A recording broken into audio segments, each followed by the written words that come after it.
Continuando o ensinamento aqui dos pais ideais, o que os pais precisam para ter filhos saudáveis do ponto de vista geral, né? De acordo com a palavra de Deus, a promessa de Deus é que tenhamos vida e vida com abundância. São pais que utilizam regras claras. A clareza nas regras quer dizer que houve um diálogo. Gente, o diálogo é a base principal para o casamento, para a criação de filhos, numa empresa, numa escola, em qualquer lugar. Já viu aquele ditado? O que é combinado não custa caro? É assim, regras claras.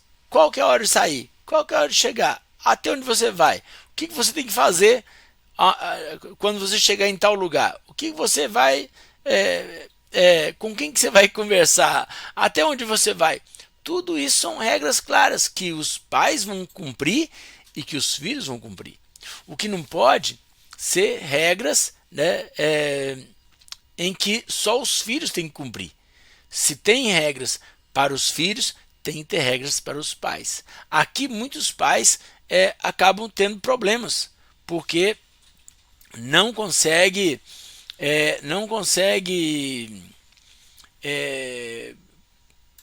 combinar bem com os filhos sobre essa questão, porque ele quer que os filhos cumpram certas coisas e eles não querem assumir nenhum tipo de responsabilidade. Dão exemplos adequados. Alguém disse que o exemplo não é a melhor forma de liderar, é a única. A melhor liderança, né, a única liderança que funciona, um método para liderar, e família tem que ter uma liderança dos pais. Tá? Lembrando mais uma vez, quando eu falo os pais, não estou falando dos pais homens, pais e mães, né? Os pais são os pais que são líderes das crianças, dos adolescentes, dos jovens e até filhos adultos que moram, né, dentro de casa ou não, como eu gosto de dizer, né? Se o filho ficou mais velho, os pais ficaram mais velhos ainda e precisa ter pelo menos uma supervisão. Se há um bom relacionamento, um bom entendimento, é importante que isso aconteça. Porque, afinal de contas, os pais já percorreram aquele caminho ali e pode ajudar os filhos na tomada de decisões e na solução de alguns conflitos. Então, dão exemplos adequados. Tem que ser exemplo. Paulo falou, Timóteo, ser exemplo dos fiéis. Assim é na família. Se os pais não forem exemplo, como que os filhos vão ter referência para acompanhar? Proporcionam autonomia e afeto. Olha, gente, isso aqui é fundamental para ter filhos saudáveis. Os pais ideais, eles proporcionam autonomia. O que é proporcionar autonomia? É a gente saber assim, vamos pegar lá do princípio. Um bebezinho humano não é igual a um bebezinho de outras espécies. Nós dependemos 100% dos nossos cuidadores. Pai, mãe, qualquer pessoa da família que possa cuidar da gente. Na medida que a gente vai desenvolvendo, vai crescendo, a gente já consegue, por exemplo, segurar uma madeira e alimentar sozinho. Mas não consegue trocar uma fralda, não consegue tomar banho, não consegue andar. Até lá para os 8, 9, 10 meses começa a engatinhar, começa a ter autonomia, mesmo que cause acidente. Daí a pouco, um ano e pouquinho, a nossa espécie começa a dar os primeiros passos, começa a ter autonomia. Com 2, 3 anos, já consegue, talvez, não usar fralda mais, já sabe fazer xixi no lugar certo, sabe fazer cocô no lugar certo. A autonomia é isso, é estar autônomo, estar menos dependente dos seus cuidadores.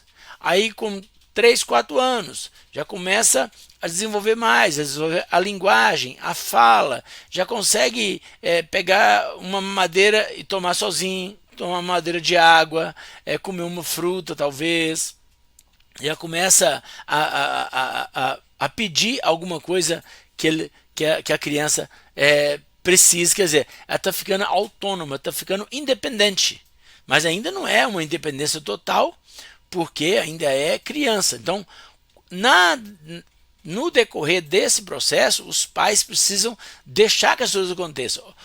Qual que é a confusão? Vamos pular aqui alguns anos, vamos adiantar a fita aí, ó. Antigamente falava fita, né? Fita cassete.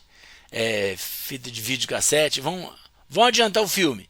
O menino pulou de 5 anos por 25 anos, para 30 anos, e aí ele casa. E aí ele chega lá com a esposa dele. Vamos falar do homem primeiro, que o homem é que tem esse comportamento, acontece mais vezes com os homens. Aí ele não, por exemplo, vai tomar banho, ele não leva a toalha para o banheiro. Por quê? Porque depende que a mamãe leve a toalha para ele, senão ele não toma banho. Aí a mamãe leva, só que a esposa não quer levar. E aí a confusão está feita. Ou então ele leva e na hora que ele sai do banheiro, ele joga a toalha molhada na cama. Por quê? A mamãe pegaria, só que não casou com a mamãe.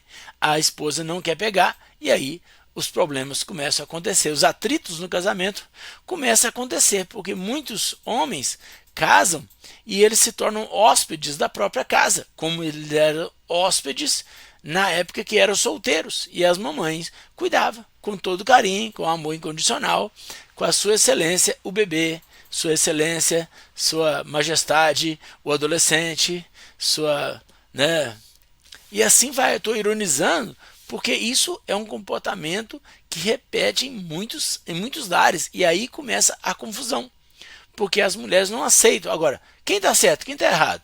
Eu não estou aqui para julgar isso. No namoro, deve-se conversar sobre isso, né? A moça deve pesquisar isso, conversar com ele, falar, olha, como é que você é? Ou então ir na casa dele e ver como é que funciona lá. Porque se a mamãe serve comida para ele no prato, ele com 25 anos, tem que colocar comida no prato para ele, amassar o feijão para ele não ter que mastigar, picar a carne para ele não ter o trabalho, né? Escovar os dentes dele, porque senão ele não escova. Aí, minha filha, você não vai casar com um homem, você vai casar com um bebê. Então, mas tudo bem, se você quiser, né? O amor não vale tudo? Tudo sofre, tudo crê, tudo espera, tudo suporta? Então, eu espero que não esteja confundindo você, mas estou deixando um alerta. Porque aqui é a mãe, aí vamos voltar lá aos 5 anos de idade. É a mãe que não deixa o filho ter autonomia. É aquela criança com 10 anos que a mamãe tem que separar os cadernos para ele levar para a escola, tem que amarrar o cadastro do sapato, tem que escovar os dentes dele, pentear o cabelo. Ele já tem 10 anos. Ah, mas ele é pequeno. Oh, carregue no colinho.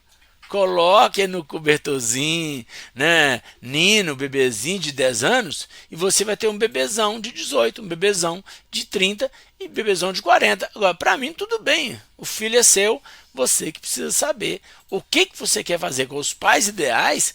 Proporciona autonomia. As meninas também. Mas normalmente as meninas, na maioria das casas, as meninas são forçadas a se envolver nos trabalhos domésticos, a se cuidar. Pode observar na maioria das casas. Pense na sua família aí. As meninas de 7, 8 anos, 9 anos, 10 anos, elas pinteiam o próprio cabelo, ainda pinteiam o cabelo dos irmãos mais novos. Agora, os meninos de 12 anos não pinteiam o cabelo, nem o dele, não escovam o dente, e se não tirar ele da cama, ele não vai para a escola. Por que acontece uma coisa dessa com os homens? Porque está faltando os pais entrar em ação e desenvolver a autonomia. Ah, mas dá muito trabalho. Vai dar trabalho o resto da sua vida. Enquanto você estiver vivo, você que tem filhos, você precisa saber que você vai ter trabalho o resto da sua vida. Eles nunca vão parar de esquentar a sua cabeça, tá? Então fique assim, para você não ficar iludido por muito tempo mais.